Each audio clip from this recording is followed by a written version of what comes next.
Alright, I know I'm a little late on this. I've been busy all week, which, if you saw my recent video I posted about my dad and brother's reaction to 2 trailers, therefore making a double trailer reaction, I mentioned in that video, well, I don't know if I mentioned it. I think I possibly mentioned it. Well, no, what's gonna be more crazy? The fact I'm gonna end up seeing this movie 3 more times, as I've now seen this once at an early screening. And I've already booked tickets for tomorrow, and I'm gonna see it again on Thursday, just for a video of me walking around the mall, which I need to repair my costume, by the way, because it suffered casualties thanks to the goddamn rain on Saturday. And then I'm seeing it again on Friday, just so I could get the damn poster of Sonic the Hedgehog 3 of Shadow the Hedgehog signed by Keanu freaking Reeves himself.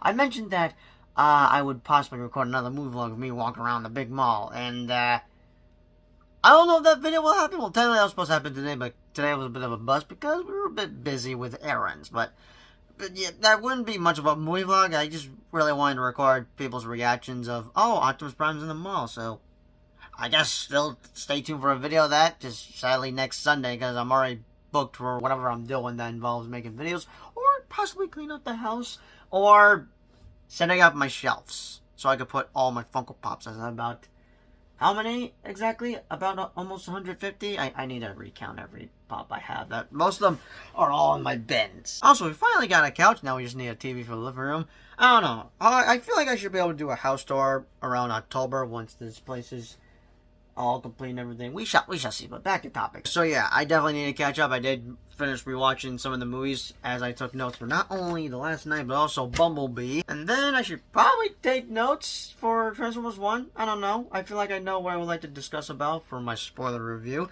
And I did saw the movie again last night at a fan event. Also, another thing I mentioned in that double trailer reaction. 4 times, yeah, that's not happening because today could have been my 3rd time, but tomorrow shall be my 3rd time once I try to snatch a poster of Sonic the Hedgehog 3 signed by Keanu Reeves.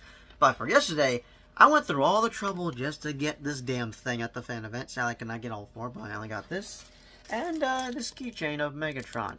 Although, yesterday was a bit of an adventure. Don't know if I'll bring that up in the movie review, because let's just say I may never take a transfer bus again. Anyways, with that out of the way, let's get on to the video. So, hello everyone, welcome back to another movie review on the channel. Technically, like I've mentioned in my last review, which would be my re-review, well, I would not say re-review, more like redo of a review that I just filmed random around last November, but still. Basically what I'm trying to say is that I should have had this review series finished as of last year for Rise of the Beast. Sadly, I only had time to do 3, and with Transformers 1 now out, oh wow, it's already 11 o'clock. Sorry about that. As I was trying to say, with Transformers 1 now playing in theaters, I figured this would be the perfect time to try to bring that up, which I, again, should have finished about a year ago, but I'm going to wrap it up for this week. And, yeah, since I've reviewed Age of Extinction, of why I have a soft spot for that movie, and that happens to be one of my favorite movies that came out of 2014, which happened to be 10 years ago. Today we're going to be reviewing The Last Night, which, I don't know how many times I've seen this. Probably 3, 4 times now, possibly, but just before rewatching it again last year, and then recently, as of 2 days ago, I think, I thought this was possibly the worst Transformers movie in the series. I was wrong, but with this being the final chapter in the series, and if you don't believe me, oh, check out the TV spot. One moment, that's all we got. Blaster! We're doing this together, okay? Transformers: The Last Night. Yeah, okay, let's just get on with the review. So yeah, I know not many people enjoyed Age of Extinction, but I enjoyed the hell out of that, and I was so excited for another Transformers movie. I wanted to know when we'd be getting the next one, and I still remember some of the hype I had when I'd see videos of, like, Michael Bay on, like, a battleship, like, making vlogs of, like, alright, we're about to be filming one more Transformers movie and all that. Like, just basically, before we had gotten the trailer, I was seeing all the hype going around it, and once we finally got the trailer, which, honestly, I want to re-experience that moment of me waiting for the trailer. I wish I got a trailer reaction for it. I don't know if I ever did get a trailer reaction. When exactly did I start doing YouTube? Because I did start doing YouTube at, like, probably between 2016 or 17. I don't know. Most likely 2017, if I'm being honest. But no, the trailer had me hyped, but shocked with how it ended, because, one, I was wondering why the hell Optimus was going bad in this movie, and if Bumblebee was dead. I mean, like, look at this ending shot.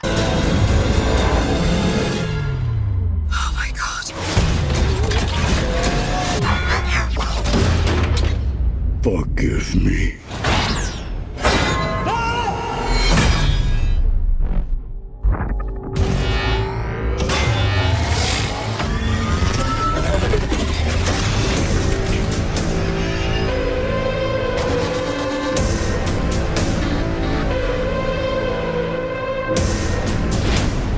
Man, I really wish I got a trailer reaction for that. Then again, I have no idea when exactly I started doing YouTube, but as I mentioned in my last review, I wish that I could re-experience the hype for Age of Extinction. Do I wish the same for The Last Night?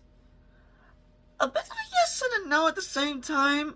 I don't know how to properly explain it, but just my experience going into this movie, like before seeing it, but basically my hype train experience for this movie rather felt disappointing, or mainly disappointing around like the time it was finally coming out or something. I don't know. I just remember my experience with the hype I had for this movie was sadly disappointing. I mean, I was excited, but just I don't know. I mean, this was like what, 7 years ago now? I mean, I remember being so excited. I was getting impatient on waiting to see it in theaters. I wanted to see it right away, but I I remember I found a website that allowed me to watch the whole thing online, and my dad, let's just say my dad just kind of made things worse for me.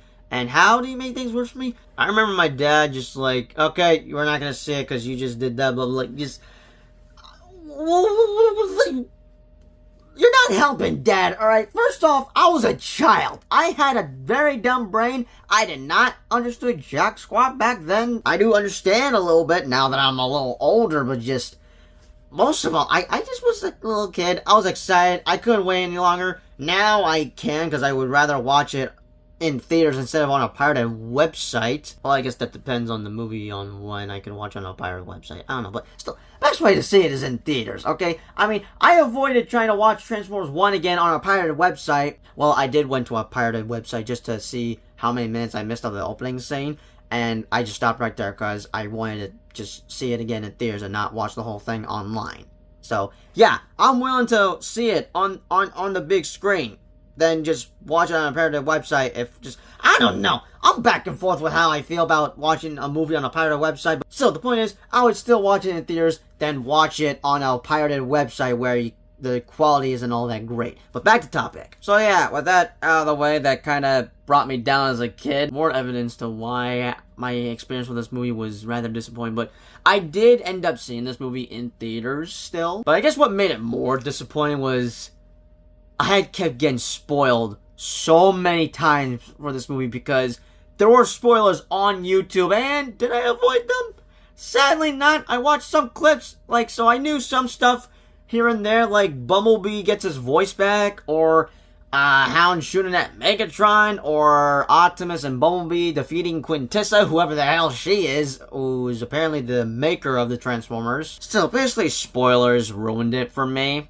So I guess that's mainly the big reason. Then the other reason I just told you about my dad getting upset at me for finding a pirated website because I just couldn't wait to watch this movie because I was excited. And I'm a massive Transformers fan, thanks to him. I'm pretty sure he introduced me to Transformers because I grew up watching the Michael Bay films. Anyways, my overall thoughts on the movie. So, I do remember liking it back then, but I do think this is a rather disappointing conclusion to the Bayverse series. And, yeah, they probably should have ended with number 3, even though I have a soft spot for number 4. Number 5, it has some entertainment values. But here's one of my negatives for the movie. I am not a fan with how Michael Bay had filmed this movie, which was with different ratios, where we have, like, the black thing, whatever this is. Because every single scene is, like, shot differently on certain action sequences. Like, it just goes back and forth, back and forth, back and forth, back and forth. And it's getting frustrating for me. Like, it just makes it a little frustrating to watch the movie, because he just has it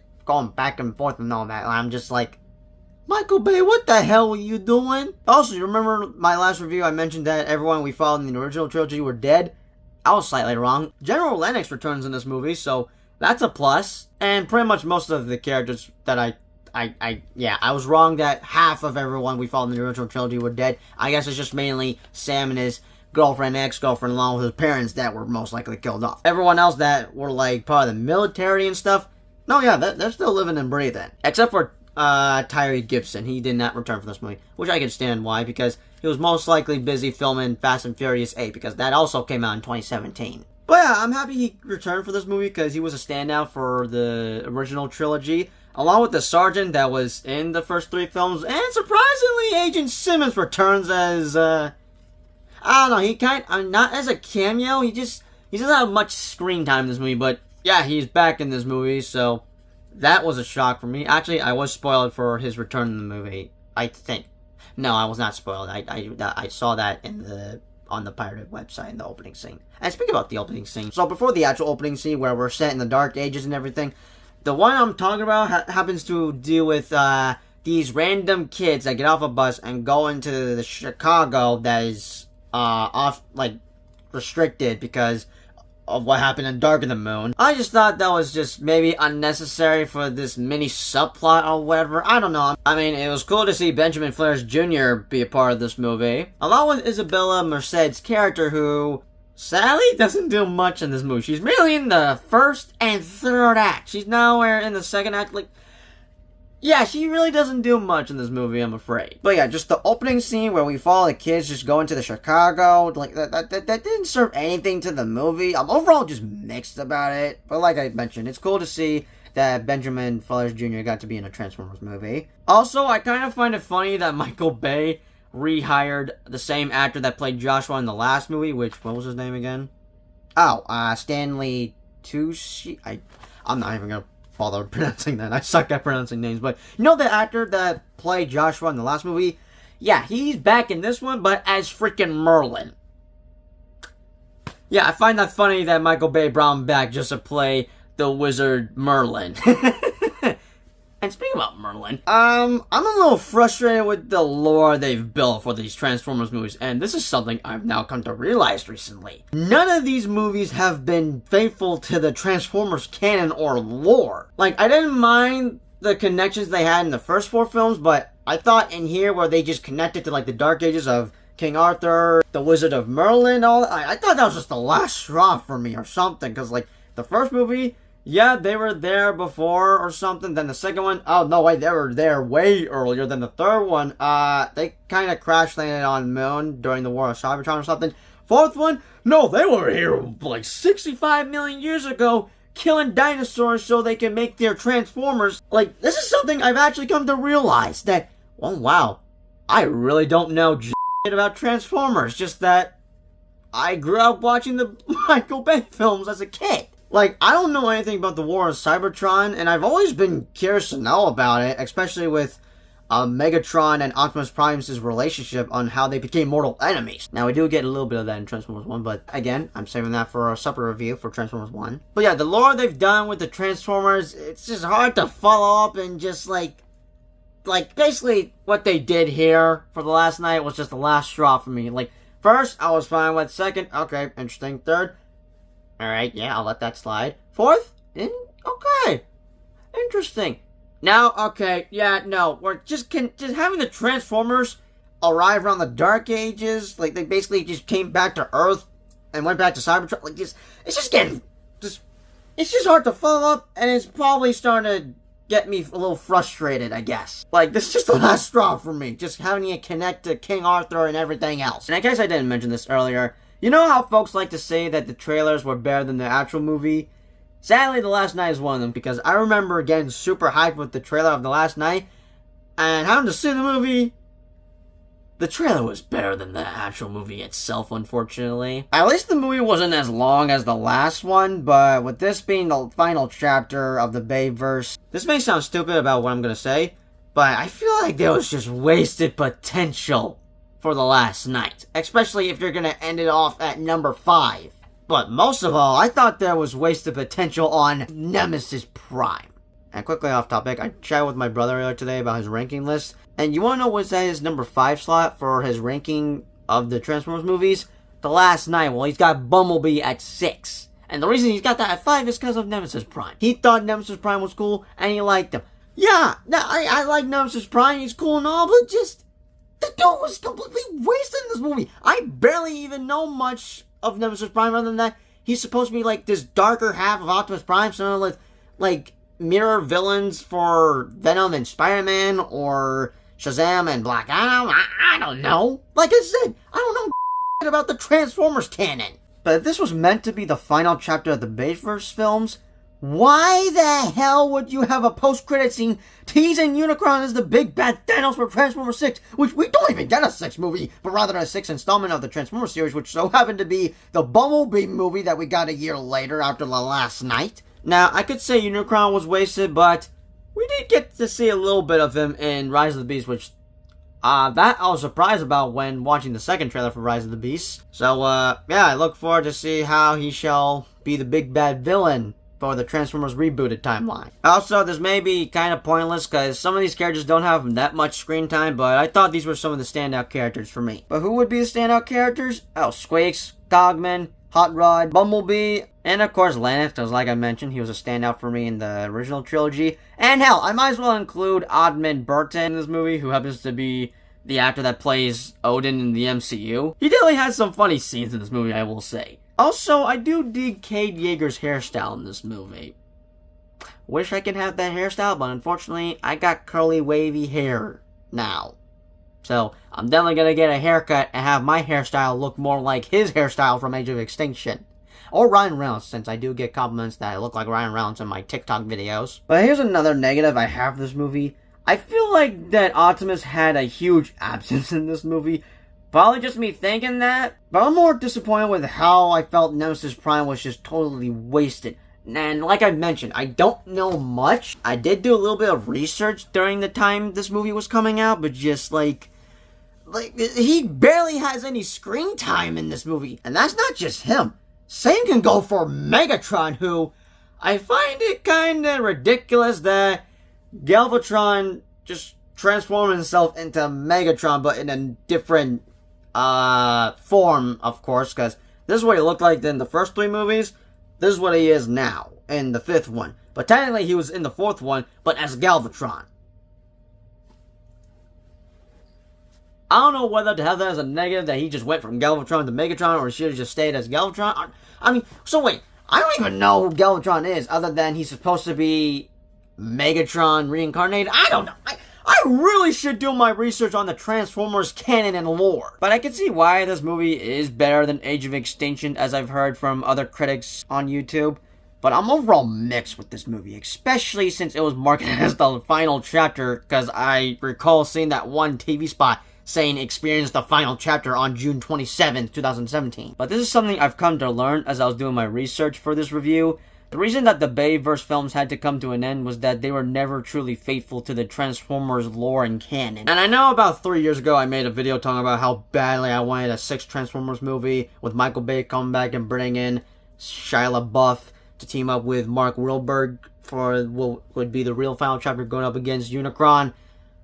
Yeah, that video is stupid and pointless. Also, I was talking about how the title was revealed, and, like, again, that video is totally stupid and pointless, because, one, Sam is killed off screen in Age of Extinction, and second, these movies were not that faithful to the lore, and third, Michael Bay was just like, nope, I'm done, I'm sorry, I've directed 5 of these movies, you get somebody else, I'll produce them, but I'm done directing these movies. So yeah, now that I think about it, maybe it was for the best that it came to an end in 2017, which, now that I think about it, the Bayverse films had basically been going on for 10 years, because Transformers had came out in 2007, and it ended with The Last Night in 2017, 10 years later.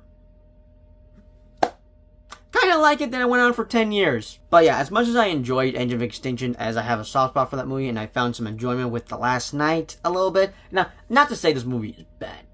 Okay, well, I know that The Age of Extinction and The Last Night are bad, but I overall do love these movies somewhat, because I just don't hate them that much or something. I mean, I can see the criticisms and everything, but just, basically what I'm trying to say is that, as much as I have a soft spot for Age of Extinction and found some enjoyment with The Last Night, at least The Last Night was enjoyable, and I found that to be better than Revenge of the Fallen, because having to watch The Last Night, nope, I was wrong.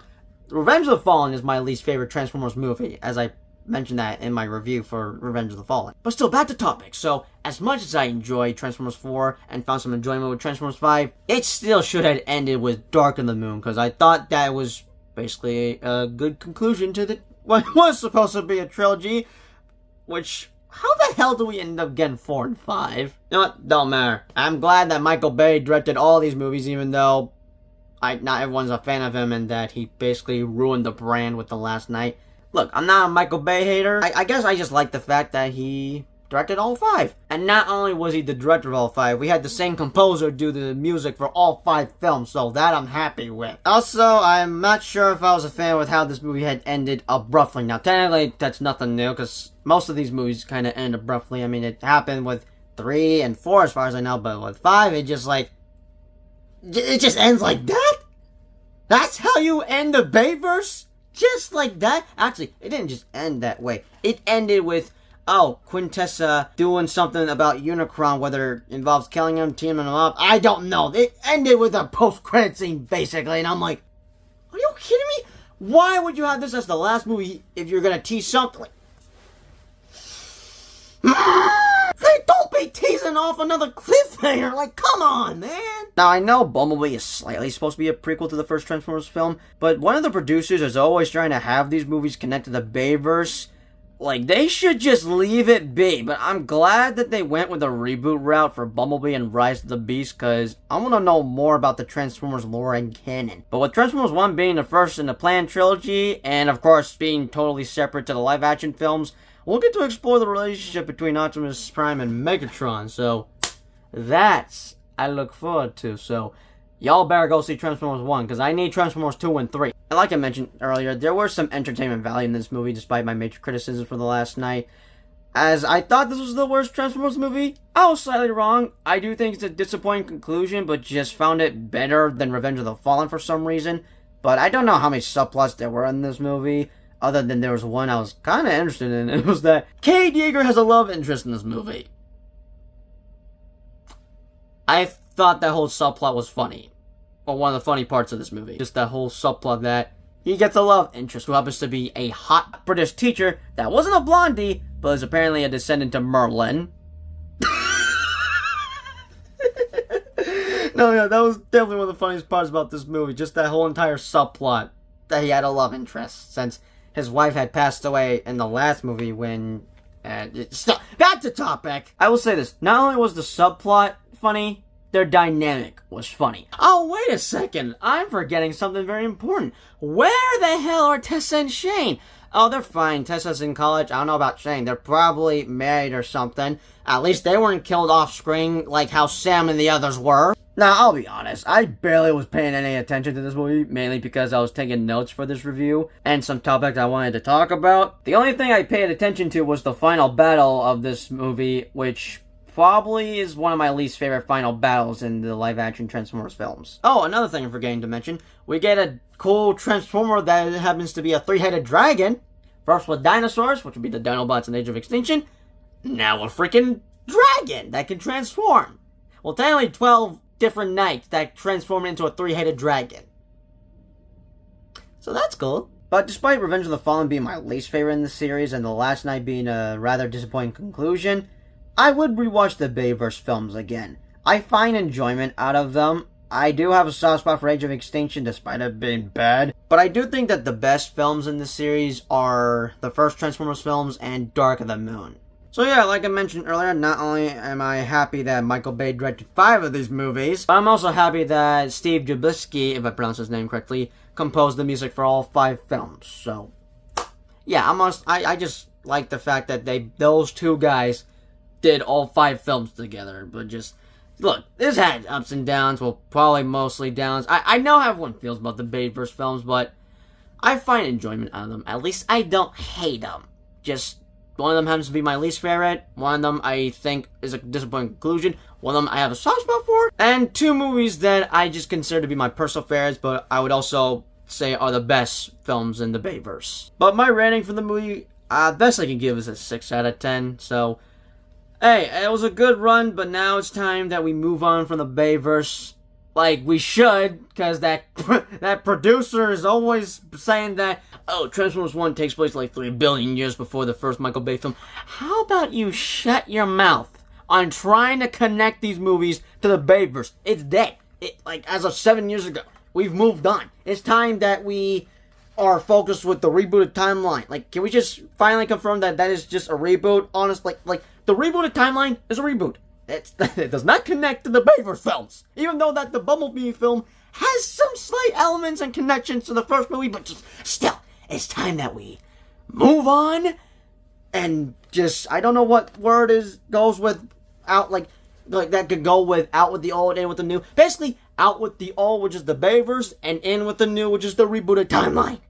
Alright? I've moved on from the Bayverse films as of last year with Rise of the Beast. Okay, I'm making this video way too long. This is gonna be a pain in the ass to edit, so I'm gonna try to wrap this up. I've already discussed whatever topics I want to discuss about this movie. But I do hope we see Nemesis Prime later on. Will that be in the reboot timeline? No, I highly doubt it'll be in the animated trilogy, but just, I would like to see Nemesis Prime again. But yeah, with that being said, that's just my thoughts on the last night that ended the Bayverse as of 7 years ago. But be sure to let me know your thoughts, comments down below. And I shall see you all for my Bumblebee review, most likely later today, because I'm going to edit this and then most likely go to sleep or watch a movie. I don't know. We shall see. I happen to be a night owl. I like to stay up late, which is both a blessing and a curse. A blessing that I like to stay up late or something. A curse that I like to stay up late because then I get tired. You know what? I'm already wasting storage for this. I'll see you all in my Bumblebee review, so peace out.